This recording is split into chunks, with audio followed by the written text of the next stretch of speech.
wanted to tie in this with just the question of I guess what is commonly uh, referred to as woke culture and everything, because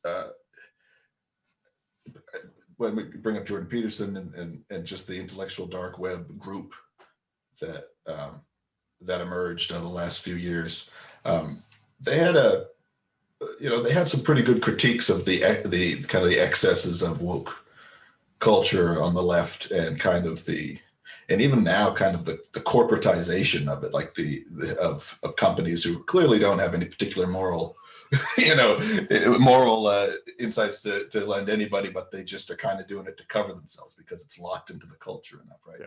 And I enjoyed some of those critiques, and I definitely agree with them, but I didn't find that they gave the left enough. They did not give the left as much. They were not as charitable. They were as they were to people on the right, for the most part. I'm not saying it as a complete blanket statement, but that was the tendency that I discovered. They were, even if they disagreed with things that were happening on the right, they kind of approached it from a position of empathy. And I mean, like Peterson, even the Weinstein brothers who are left in politics, their tendency to what they focused on had to do with kind of left-wing excesses. That's fine. That's an important conversation to have. But it was missing a kind of balance, I think, that they thought they were devoid of ideological bent, and I don't think they were. Robert Wright talks about this a little bit in one of his newsletters. And but when I read and listened to Tom Holland, I think he had a kind of a really interesting take, which put a piece of the puzzle in that was being left out of the conversation. And I wanted to read, I have a book that I've been reading about the Pilgrims. This is Saints and Strangers. Oh. It's an old book by a guy called George Willison. I don't know who he is, but he talks about, it's basically just following the Pilgrims, England to Holland and back, and then eventually making it to the New World. And I just started it, but there's this amazing passage when it talks about the way that they were criticized by the established church in England.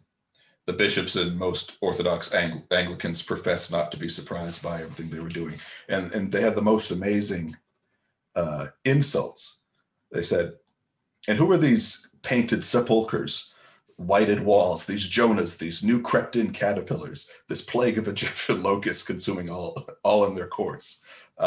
One could readily tell them, quote, by their frequent and far-fetched sighs, their continual elevation of their eyes, their meager physiognomies, solitary countenances, sharp noses, by the cut of their hair, made even with the top of their prick ears. But there's a bunch of these insults. But then it made me stop when I read this next paragraph. So most of this was patent nonsense, the usual obloquy heaped upon the unorthodox in all ages.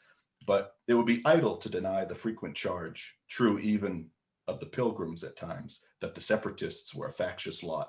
Upon the slightest pretext or none at all, they rushed into the bitterest of controversy about any and all things, sacred and profane, momentous or trivial, simple or abstruse, with a singular disregard for tolerance, candor, sound judgment, and even plain common sense.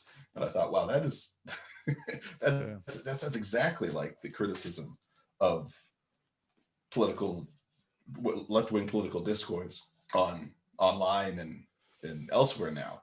And I thought, I was thinking about it, and it struck me as like these kinds of things were happening back then.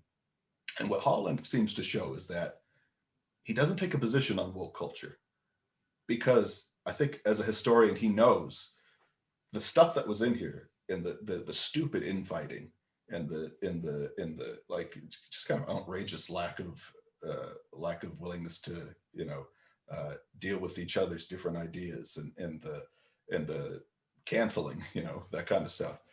All of that was plainly bad, but it also bred these movements. It bred a certain amount of inner light, which allowed people to, for example, pursue the abolition of slavery.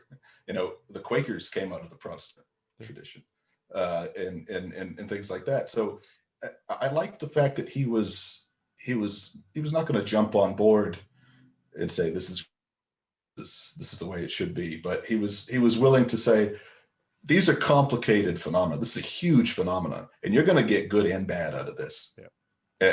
Does that make sense? I mean, and then I look reading this book, I'm like, oh, this is what let's just say in the Western world, the history of Christianity is just this continuous unfolding of this just mess of fighting and disaster and people being unfair and violent towards each other. And at the same time, it's just it's like tending this light of what should we do next? What's the right thing to do? Yeah. And I don't know. I don't know if you have a response to that. I just kind of rambled for a while. I think that's true. I mean, if your response to the woke is just to be venomously anti-woke, you're not producing much. I grew, it's never been, again, based on my story, where I grew up, what I saw, who I went to church with. It was never a question to me that to be African-American in Patterson at that time, the Puerto Ricans were starting to come in, the Dominicans and people from all other places in the world have come into Patterson since then. But it was never unobvious to me that to be Black in America in many, many places was harder than being white in America. That was just never a question for me. And what that means is that there are additional burdens that these individuals bear because of racism in the culture. And I've also lived long enough to see a great number of things improve on that score, but I'm ingrained enough in a community to know that it doesn't all go away. Yeah. I also lived in the Dominican Republic for a time where I watched Haitians and Dominicans and sometimes Puerto Ricans. And then, of course, me there with my big gray eyes and my hair wasn't white then, but my white skin. You're saying you didn't quite fit in. No, and my accent, which was horrible. So, part of the, I also often felt that at least Peterson in his better moments was often more balanced on this than he was sometimes in his worst moments, and definitely more than how he was portrayed often by the New York Times or other people who I think that's right. Yeah. Feared his popularity. Mm-hmm. So one of the things that before I read Tom Holland, I came to a lot of this when in my own denomination, my own little denomination, I began to notice the fight ramping up around same-sex marriage and how the church should respond to that. And on one hand, I basically began listening to what I saw as a more political and less overtly Jesus-like response to it. And my problem wasn't that to be, whether it's an ethnic minority or a sexual minority or a poor person or, someone who has a struggle by virtue of not being well represented by the majority of people. My question isn't that layer and layer and layer down, things aren't harder. My question is always, how do those who have power recognize the sometimes unintended, sometimes intended consequences of their quite natural actions to keep them comfortable and in control? That's how people work. We seek after comfort and security. And once we have it, we try to keep it. That's almost exactly what it means to be a human being. Yeah. And what I found in Christianity was an answer to that, which is a narrative whereby someone who ostensibly, if one would believe the Christian message, one who was God empties himself of all of that privilege and tells his own disciples, if you want to be the greatest in my kingdom of heaven, which is coming online now, you need to be the servant of all. Mhm. And this is, in his opinion, the way that all of these power balances are to be dealt with. You know, he didn't run an activist campaign to tell the Romans what oppressors they were. The Romans understood what oppressors they were. Yeah, there was no ambiguity with him. That's right. And so Holland nails that directly and is able to show how over Christian history, Christians themselves have had to deal with the fact that when Christians gain power, they start behaving in some really non-Christian ways. And this is a regular thing. And so fairly early on, looking at what was happening in the country around the woke questions, I understood that this is a Christian civil war. The American culture war is a Christian civil war, because whereas one side has a lot of verses that says, well, this is the Christian standard for sexuality and for treating one another, and on the other side says, this is how we treat people who are, who are without power and subject to our power. And both sides are wrestling with Jesus in this. And how do we resolve this? Well, in some ways, church history has been a 2,000-year struggle of just these kinds of issues.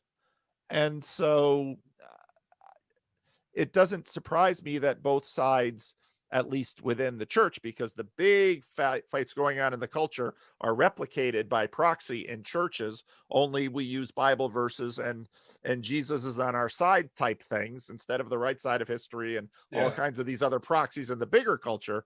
Yep. We're working through these issues together. And so in many ways, that has also prompted the shape of my work on the internet, which is, okay, so we have differences of opinion. Okay, so the questions are hard. Racism is very hard. Sexism is very hard. Same-sex attraction and the issues that it raises, sexual fluidity is very hard. How do we work on these things together? And most often, simple solutions over time often reveal that we didn't really solve it. We sort of moved things around and now we're all a little bit more comfortable, but we discovered more problems underneath. That's how history unfolds. And so the manner of Jesus' engagement with us, which was, again, Jesus in the Gospels, if you read the Gospels, he's no pushover.